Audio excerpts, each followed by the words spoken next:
Dahil nasa Kameda promotion na ngayon si John Riel Casimero, mukhang tinatarget niyang makasalpukan ang former 2 Division World Champion na si Luis Pantera Neri. Sinabi po dito ni Cuadro Alaspano to, pareho na tayo ng hawla, kahit magtatalon ka pa hindi ka na makakawala.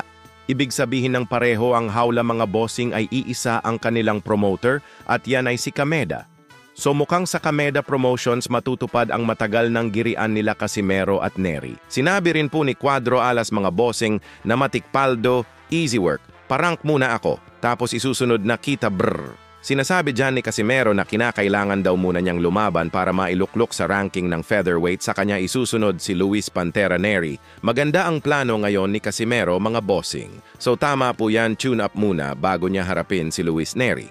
Samantala matapos mauwi sa tabla ang laban ng Japanese na si Daigo Higa kontra sa American fighter at may hawak ng WBA bantamweight title na si Antonio Vargas, ay agad humarap si Daigo Higa sa isang post-match press conference at maluha-luha itong nag-anunsyo ng kanyang pagre-retiro sa edad lamang na 29. Kung mapapanood nyo po ang kanilang laban ni Vargas ay lamang na lamang pagdating sa puntosan itong Japanese. Bukod dyan napabagsak niya ang champion sa mga unang rounds.